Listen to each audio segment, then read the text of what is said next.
This is Southern Discomfort.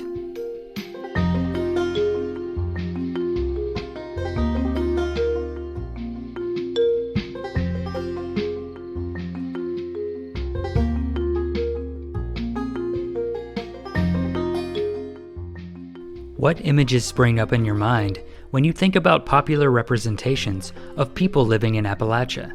Is it a bearded man in a coon-skin cap? A toothless old granny?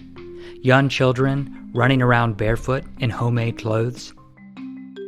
The truth is that Appalachia is as diverse in race, class, and thought as the rest of the nation, but rather than take the time to tell more complicated and nuanced stories, the media frequently fall back on stereotypes.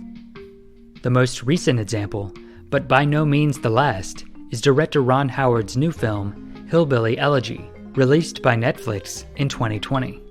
The film is based on the best-selling memoir by J.D. Vance. Like the book, the movie follows Vance's struggle to rise above impoverishment and drug addiction in southwestern Ohio to become a Yale law graduate and later a high-powered venture capitalist.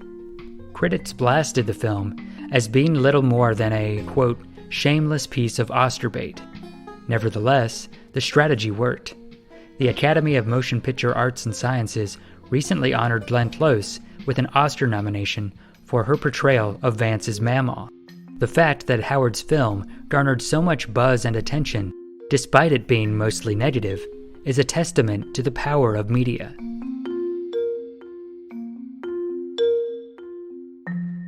Joining me now to talk about Hillbilly Elegy and why media literacy is so important if we hope to recognize the ways that Hollywood and publishers perpetuate stereotypes of Appalachian life is Meredith McCarroll. McCarroll was born and raised in the Appalachian Mountains of western North Carolina. She currently teaches writing and rhetoric at Bowdoin College and is the author of several books, including Unwhite, Appalachia, Race and Film, and Appalachian Reckoning, an edited collection of essays written in response to J.D. Vance's Hillbilly Elegy. Before we jump in, I think it's helpful to get some context about the book that the movie is based on. The release of J.D. Vance's memoir coincided with the 2016 election of Donald Trump, which is critical to understanding why it had such a big impact.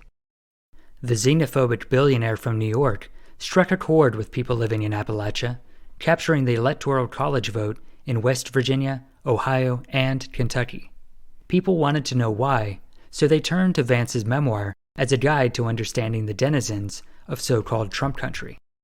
Hillbilly Elegy became a #1 bestseller and catapulted Vance, in the words of writer Sarah Jones, to the position of the liberal media's favorite white trash splainer. Rather than using his platform to empower Appalachians, Vance instead issued sweeping generalizations about the region.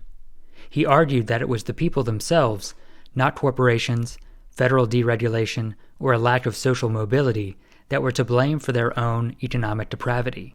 Meredith, can you begin the discussion by talking about Vance and his memoir, Hillbilly Elegy?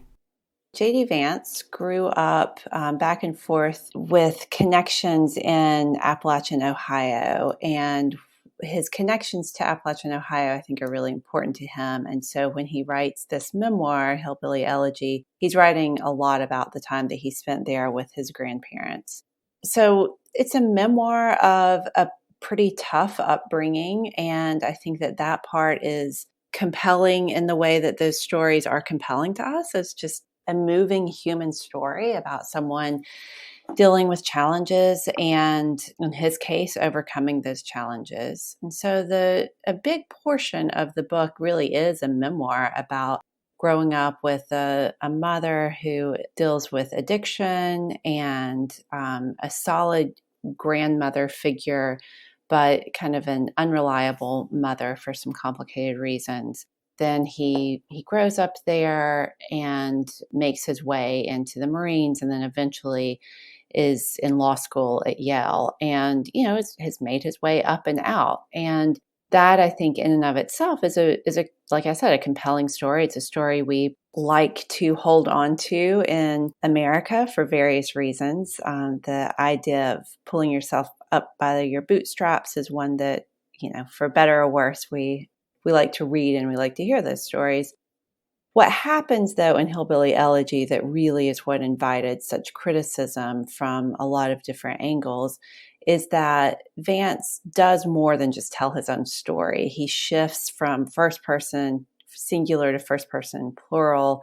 So instead of saying, I experienced this, he starts talking about we are just this way. And so he's generalizing enormously, not only about his part of Appalachian Ohio, but he's really making these generalizations about all of Appalachia, which is a 13-state region that is diverse in all of the ways that a place can be diverse. And so he's generalizing in a way that, is just incorrect. But he's also just taking on this role as spokesperson, which I think it would be a kind of dangerous idea to be a spokesperson for almost anyone without, being asked to do so. But certainly being a spokesperson for a 13-state region is a tricky thing to try to pull off. And I think he does it without very much awareness of what he's doing. And the way that he is positioning himself came to feel, for me at least, as a really intentional political move to align himself with the story of poverty, white poverty, so that we can admire him for the way that he got up and out. And he can use his experience to make the claims that he makes in the book that hillbillies are poor because they're lazy and because they're stubborn, and that's the way that they are, and they don't need any help. And so it really has a strong political impact when he is speaking from that position that he kind of stakes out in the kind of pseudo-memoir part of it. In what ways were Vance's political views amplified by the media at the time of the book's release, when people were scrambling for answers for the rise of Trump in Appalachia and in other parts of the country? Yeah. Well, I think that's really important. And it's always something that I want to bring into conversations about Vance, because Vance is one guy and he was brought into this media machine that was looking for answers, but also already had particular stories to tell. Now, his involvement in that, there were other ways that he could have responded to that being brought into that machine. But it's not just Vance, and I don't think much is gained by demonizing any one person, and certainly not by demonizing J.D. Vance for this. But what happened is that he wasn't just a guy telling a story about his family. He was brought along by other law professors at Yale. Amy Chua, who wrote the book Tiger Mom, was really the person who encouraged him to write this book and who had a lot of, I think, influence on the ways that he framed particular stories. So, for example, there are moments where he really positions himself as a little bit of an outsider, where he talks about not knowing what kind of silverware to use and goes in a little heavy on these moments of being kind of all shucks, that he takes on that approach. And I think that was really encouraged by Amy Chua and his other advisors to position himself in a particular way. So from the beginning, as he's writing this memoir, there's a lot of intentionality behind it, and not all of it is his. It's not just J.D. Vance wanting to tell his family's story. And then after the book got out in the world, with support from these Republican powerhouses that were backing the book, there was a lot of connections that he was able to use to be a part of conversations that maybe wouldn't have happened otherwise. And so the book comes out in the summer of 2016, with a rise toward the election, which at that point, I think people were generally puzzled by and curious about Trump, but most people were not predicting that he would win when Hillbilly Elegy came out. And I think that Hillbilly Elegy contributed to the answer that Appalachian people are, contribute to this idea that Appalachian people are poor because they're lazy and that they don't really need to be rescued. And so that's part of what's happening leading up to the election. But it really flew off the shelves after the election when so many people from a lot of different perspectives were trying to figure out what just happened and why Trump had won and why he had gotten the particular votes that he had gotten. It baffled a lot of people that this New Yorker who was wealthy had swept the rural poor vote, which we now know to look at this in a more complicated way. But that was really the story that was being told, was that, if you look at a place like West Virginia, it was told in a really simplistic way that Trump had come in and tapped into something in West Virginia, which I think is true in a certain way. But the stories that were being written after the election that looked to Hillbilly Elegy as an answer, the questions that they were asking and the answers that they found are familiar questions and familiar answers that are telling the same kinds of stories and tapping into the same stereotypes about a region. But I think that Hillbilly Elegy's success in some ways was really about some genuine questions about what are Appalachian people like and why would they vote for Trump? And the answer that Vance gives allows folks, liberal New Englanders, to read that book and say, oh, well, yeah, I guess they kind of got what they deserved because they're not working hard. There's all these drug problems and they're lazy and they're infighting. And look at his story and look at, he's lucky that he got out, but he got out by his own hard work. And it kind of plays into this idea of, even though it was unfortunately Hillary Clinton who said it, this idea of, deplorables. Like that's kind of the Appalachia that J.D. Vance is portraying in his book. And so it gives even well-intentioned readers a chance in 2016 to kind of write off the region, to say, well, okay, they voted that way and they're getting what they deserve. Yeah, that's right. It's a very simple narrative that people could latch onto. Never mind that there is deep-rooted poverty in the region, but Vance's story absolved them of having to grapple with some of those issues, didn't it? Definitely. Ta-Nehisi Coates has this piece in The Atlantic that ran called The First White President. And he's looking there at all of these statistics that demonstrate that Trump didn't just win the poor white vote. We don't need to just look at Appalachia. We can also look at places like Long Island. He won the white vote. And Coates' perspective is that he really was running on this white supremacist platform that tapped into this racism that was in some cases latent or dormant. And, so he's making a different kind of case. But in the statistics that someone like Coates looks at, you see a much more complicated picture of voting in a place like West Virginia, and looking at the voting patterns that are united by race more than class, which is a different story than you were hearing immediately after the election when you're reading Hillbilly Elegy. Do you think the fact that Vance is from Appalachia lent him more credibility than, say, a journalist who just parachutes in to cover poverty in the region? Sure. I think there are a lot of people who are quick to point out that he spent some summers in Appalachia and that he's leaning on that and claiming that in a way that isn't very fair. I happen to think that the gatekeeping of who gets to tell stories and who counts as Appalachian just isn't very useful.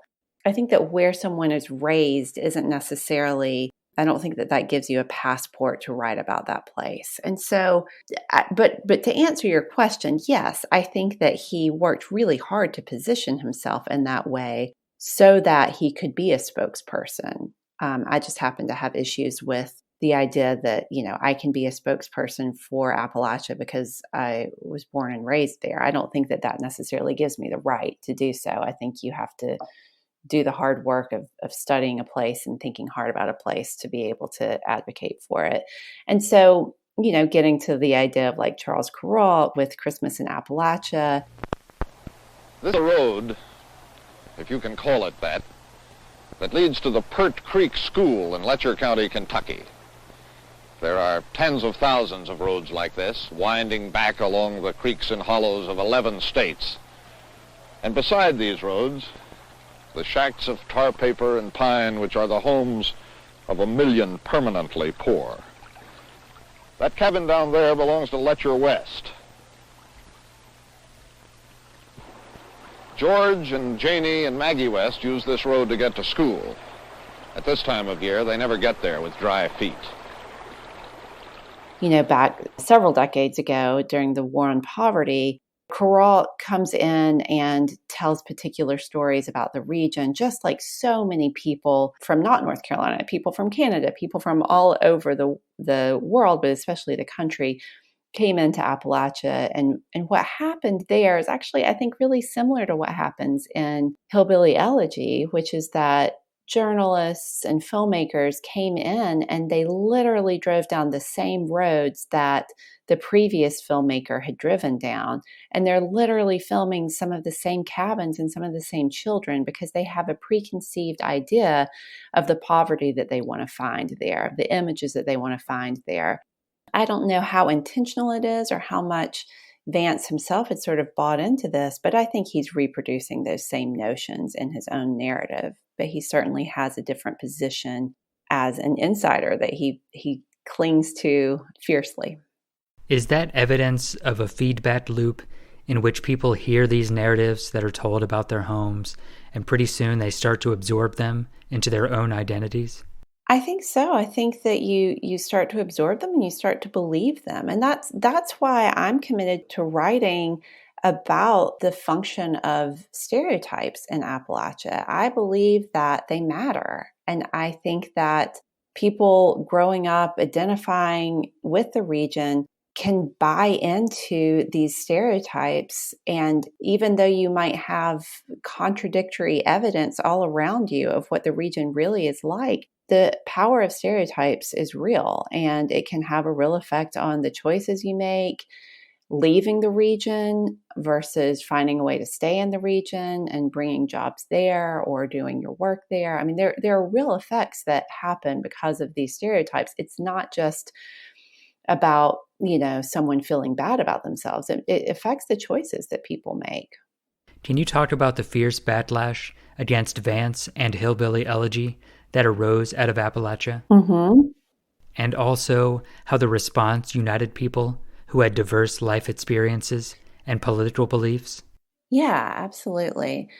Well, immediately after Hillbilly Elegy came out, I mean, I think a lot of people who identify as Appalachian went and read the book because they were excited to read a book. I think we're generally, I mean, I don't want to speak of all of Appalachia, but as somebody who writes in the region, I'm eager to read other people writing in the region, writing about the region. And so I think a lot of folks went out and read Hillbilly Elegy. And what I heard pretty consistently was that there are parts of the book that resonate with people. There are parts of the book that were familiar, that someone had a mama or a meemaw who reminded them of his grandmother. And someone had, an uncle that was similar. And so there are certain parts that are familiar about his story.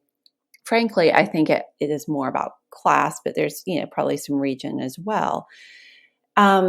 But then as the book keeps going, that shift that I already mentioned from I to we really irritated a lot of people. A lot of people who maybe aligned with him politically were still like, whoa, buddy, how are you making this claim about this, about hillbillies? Like, what are you doing here? They just felt like he had overstepped. And then a lot of people too, from the region, saw what he was doing, saw that it was a political move and that it was functioning in a way similar to, I think it's Dwight Billings in our collection that points out the ways that this works like the Moynihan Report did, which of course is kind of this classic scapegoating of the oppressed people, blaming in that case, blaming African Americans for their own poverty.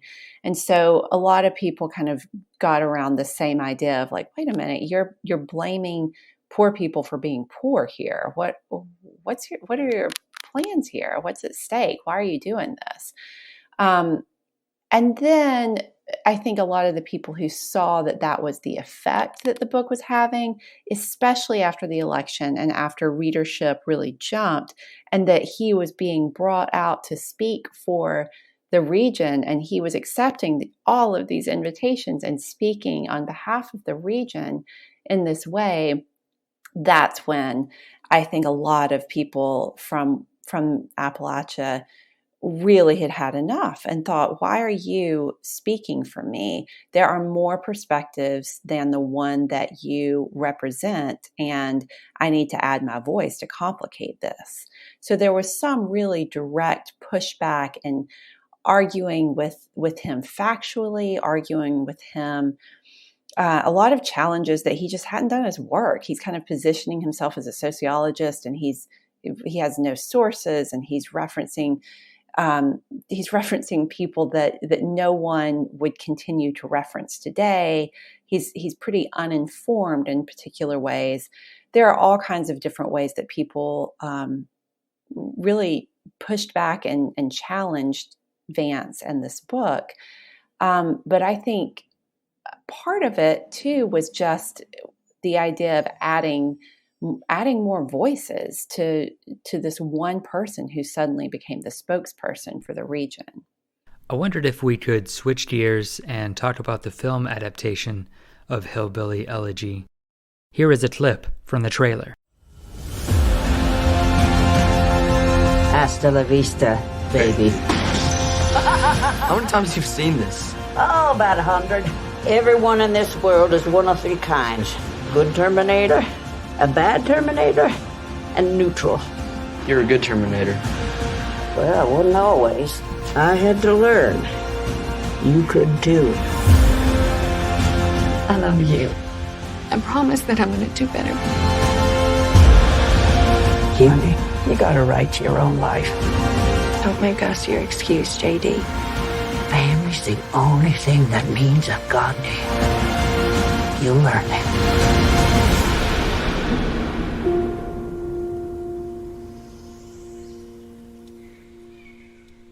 It's directed by Ron Howard, and that's fascinating for me personally, because he starred in The Andy Griffith Show, which was set in a small town not too far from where I'm from, in Winston-Salem, North Carolina. We could talk ad nauseum about how that show maintained stereotypes about small towns and law enforcement and so forth.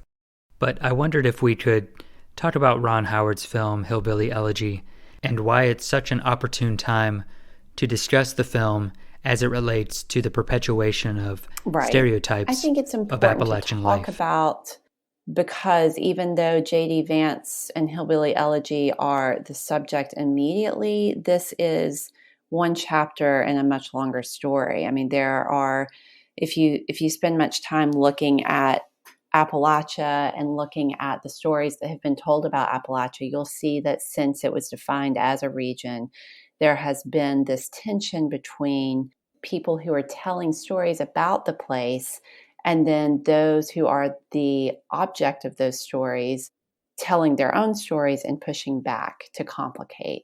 You know, we're talking about J.D. Vance today. We could be talking about the Kentucky cycle in 1992, which led to this great collection called Back Talk from Appalachia, which is very similar and certainly a precursor for Appalachian Reckoning. But it matters to talk about these stories because once people stop talking about J.D. Vance, they're still going to be talking about Appalachia because there is an investment in having a particular image of Appalachia. In terms of this movie by Ron Howard, I think it's gotten so much attention in part because so much money went to the making of this film. I mean, I think that the number was $45 million that Netflix paid. And it was at the time the largest amount that they had paid, to create a film. The fact that Ron Howard is, a really well-established director, he must have chosen this text really intentionally. I haven't seen the film. I have seen the trailer. I actually think that the film might tell a story that perpetuates some stereotypes, but I think that it's hard for me to see how the film is going to do the same thing that the book did in terms of speaking on behalf of all Appalachian people and turning into, a directive, a political directive. I think it's probably going to stick with the narrative of Vance, and it's probably not going to be a narrative that I find very complicated. And I think it will probably retell the same stories that have been told before. But I don't feel like it's my place to say that that's not Vance's experience. To me, the real issue with the book is that stepping into a different position and speaking on behalf of. And so I think it's possible that the movie's going to do something different. What I understand about the film, though, is that we're going to see the same stereotypes that we've seen before. And what I would love to see is just a more accurate, honest portrayal of the region, which could take, hundreds of different forms, hundreds of different kinds of characters, people of different races, people who are in different kinds of houses, people who have different kinds of jobs. I mean, this is falling just right into the ruts of that well-worn road that people like Charles Kuralt drove down back in the 60s. Let's talk a little bit more about those Appalachian stereotypes in cinema. It's quite a long list, isn't it? Yeah. Well, there's a lot of them and there's not a lot of them is the thing. I mean, I think that there's this great film scholar, Donald Bogle, who wrote a book about the representation of African Americans in American cinema. And what he found is that there are about 6 roles that African Americans end up being cast in. And you can look at all of these different depictions and they kind of fall into these same roles. And so Bogle was an important model for me when I started looking closely at Appalachian film to see what kind of characters do we see, what kind of stories do we see told. And Jerry Williamson had done really important work in looking at Appalachian film before me. I wanted to bring a critical race theory lens to looking at Appalachia because what I found was that there was always this othering that was happening to Appalachian characters. Very rarely do we see complex figures who the viewer is meant to identify with. So often, even the protagonists of Appalachian narratives are already outsiders. They're othered in so many ways. And so I use this critical race lens to make an argument about the portrayals of Appalachian people. But I think that, you think about these handful of types, like think about how many horror films are set certainly in rural places, but also in the mountains in Appalachia. So there's this monstrous mountaineer type that is kind of the horrific image of what happens when you're off the grid for too long, when you're too far out of civilization. This is what you become. And then we have kind of the flip side of that is this idealized mountain man who is fierce and independent. And there are ways that this is like a heroic figure, but he's still a shallow figure, usually in depictions. Born on the mountaintop in Tennessee, greenest state in the land of the free, raised in the woods so's he knew every tree, killed him a bar when he was only 3. Davy Crockett, king of the wild frontier. When we look at male stereotypes, another version is this really, it's very akin to depictions of African Americans, especially in the early 20th century, but it's this really lazy buffoon kind of figure who's, always in overalls, usually has moonshine and a rifle. I mean, just like this hillbilly image that we can all draw to mind, I think. All of these images work to justify the erasure of a region and the abuse of the land and the abuse of the people who live there. So these same types are used over and over for a really specific purpose, I think. It matters that we see, even on a show like Saturday Night Live, the images that they have of Appalachian people or of mountaineers are tied to these images from the 19th century around alcoholism, incest, these bizarre kind of monstrous figurings that allow people to see Appalachians as not right. And they're getting what they deserve when, there's a reason there are coal mines there. There's a reason the timber industry is there. There's a reason all of these extractive industries are there. When we continue to see the people who live in those regions as less than human, to bring some female types in, this like granny figure that you see, Beverly Hillbillies for sure, but you can think of this granny figure in cartoons and perpetuated in film. And then this kind of over-sexualized young female figure. They're all doing the same kinds of things to dehumanize the people who live there. And I believe it is both overtly and covertly serving a really clear purpose to keep Appalachia as outsiders for the rest of the country. They're the scapegoat for a large part of the country. Deliverance is probably the movie most associated with Appalachia. Can you talk about the ways that film perpetuated Appalachian stereotypes, just like Ron Howard's Hillbilly Elegy does? Yeah. So if you think about the film Deliverance, which is the movie most associated with Appalachia, and I've written about the ways that different places I've lived and visited, when I've said that I'm from Appalachia, people start talking about Deliverance in a way that is just baffling to me, as if they don't realize that it's a horror film. Yeah, like it's a documentary or something. But it's always said sort of as a joke, but it's powerful. It's powerful how there are people who are afraid to drive through North Georgia because of Deliverance, as if that is somehow really accurate. So in that movie, and I never know how many people have actually seen that film, but the basic plot is you have these 4 guys from Atlanta who go to raft a river before the river is dammed to create power for people in Atlanta, and it's in North Georgia. And there are people who live in that area that's going to be flooded, and they're going to be removed. They're in the process of being removed. So you see, I think, 2 types of people in this region. First, an image that a lot of people are familiar with is this banjo boy from the dueling banjos scene that's pretty famous. So in that scene, we see a palsied child through a window. We see just extreme poverty.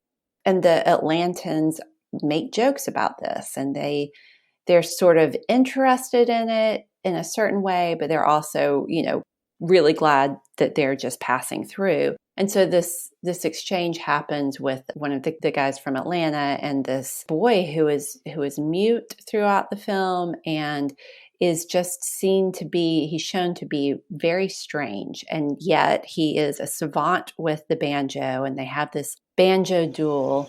Come on, I'm with you.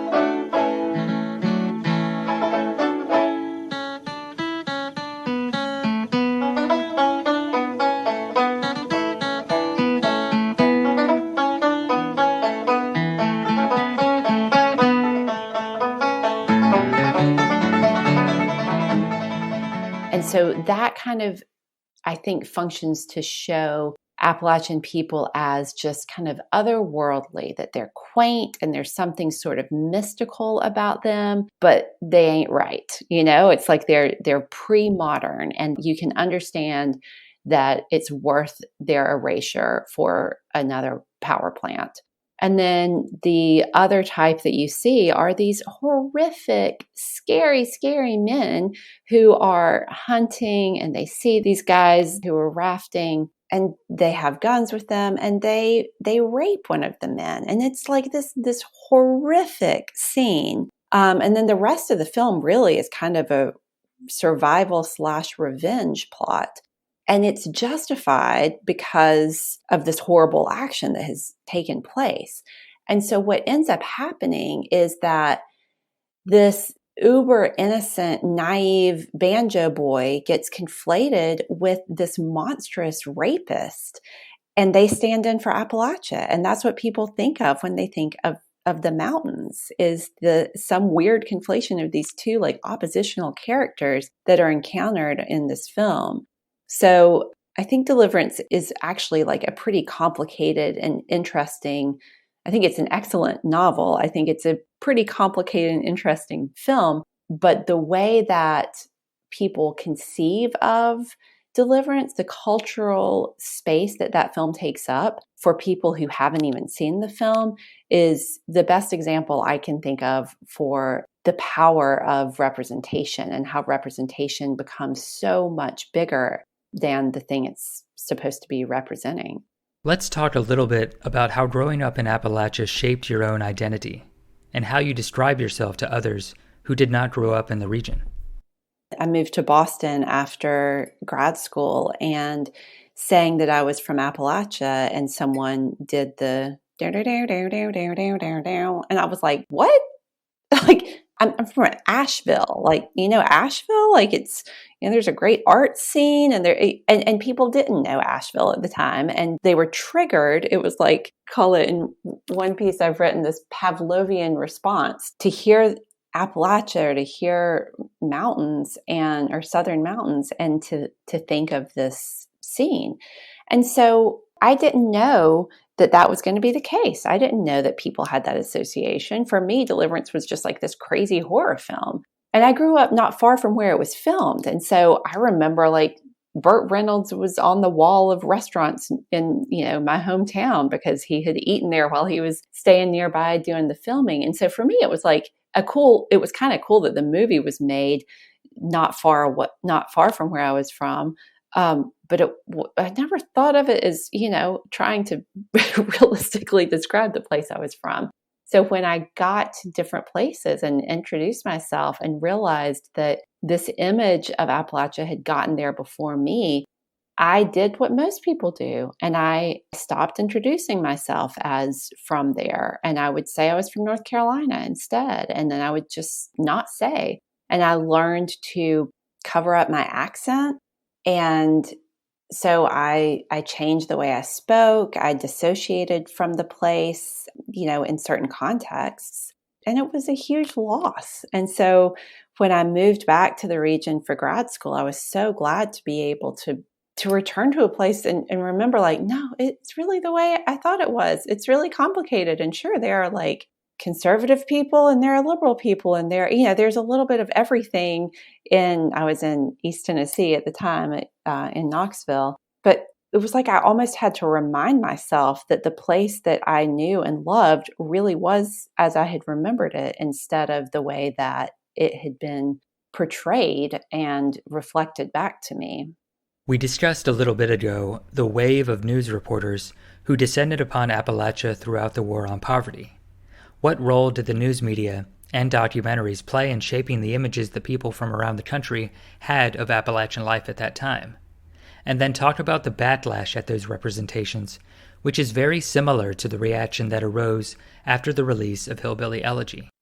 Yeah, definitely. I mean, it's such an interesting moment when Johnson declares the war on poverty, and he does so really intentionally in a white rural space rather than a Black urban space. So he comes to Appalachia and, brings reporters and is on this porch where he officially launches this campaign of this war on poverty. And so part of what happens then is that because the national attention was shifted toward a domestic war on poverty, so news media is also paying attention to this. And so lots of reporters came into regions. And, if they drove into a place like my hometown of Waynesville, North Carolina, which had a bustling main street and, all of these family-owned businesses and, single family homes that were brick homes and whatever, that's not what they wanted to see. So they would have kept driving and they would have sought out the same kind of poverty that they were looking for. And so on the one hand, this makes sense because it's a war on poverty. So they're looking for images of poverty to share. But it came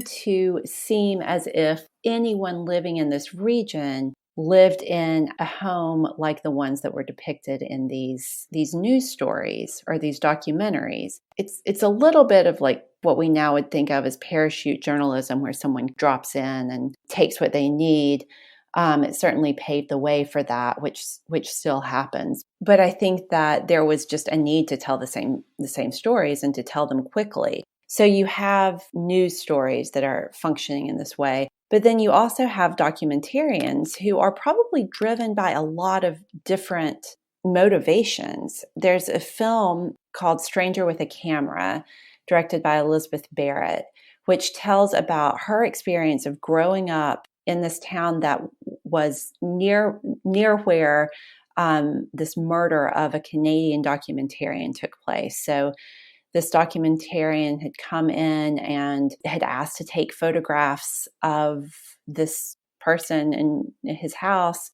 He was granted permission, and then the owner of the home came by and was fed up with having these outsiders come and take pictures and air dirty laundry, and it wasn't done with much respect, and it wasn't done with much help, and he shot and killed this documentarian. And so Elizabeth Barrett tells her story about sort of knowing about that happening and growing up right next door, in being on the homecoming court and having these vacations and like these different experiences, and her Appalachia was not captured in these images. And so in her film, she really looks at the power of the camera, the power of a filmmaker to come in and capture these images and the damage that can really happen. And she's looking at it in a really complicated way because Hugh O'Connor, the filmmaker who was killed, seems to have had really good intentions. He was actually really trying to help, but he was, in the wrong place at the right time, or at the wrong time. But he was there because of the people who had come before and had already kind of portrayed this is what this region is. So there was this long history of people coming in and taking the same stories. And the other thing that happened with the war on poverty is the Appalachian Regional Commission was formed. And so the Appalachian Regional Commission does lots of different things, but part of what the effect was the creation of grants. And so I love this great moment when there are these terrible images of Appalachia that are being portrayed, and it's really shaping the way that the rest of the country thinks about this region in a really simplistic way. And then a group of people they got a grant from the Appalachian Regional Commission and formed Apple Shop, which is still thriving and was formed really to empower people to tell their own stories. It's a media company. They do storytelling and film making, and the whole idea is to let Appalachian people tell their own stories and record stories that they see around them. So that backlash is such a positive backlash in this way, because it really led to so many people capturing a diversity of Appalachian narratives and folkways that we still have because they were recorded and protected. And so there was something awfully good that came out of this dark period of representation of Appalachia. The media landscape has shifted since the founding of Apple Shop in 1969, with the rise of publications like Scalawag and 100 Days in Appalachia. Do you think organizations like these have mitigated the damage that was done during the 2016 election coverage of the region? No. I have a hat that says Apple Shop on it, and whenever I wear it, and I live in Maine right now, but when I wear it, no one knows what Apple Shop is, and so I wear it because I like to tell the story and tell people to go to their website. But the impact of Apple Shop, I mean, they can't compare with or compete with just the footage, the coverage of. They can't compete with Ron Howard. The money behind Ron Howard, and how many people are going to see Hillbilly Elegy, and how many people watched particular stories that were being told, like you said, after the 2016 election. I mean, there was a sort of revival of those images of going and seeking out the poorest places and looking at them and trying to understand them. Maybe it's done more delicately today, but maybe not, because we still, I think, have an investment in seeing Appalachia as white, rural, and poor.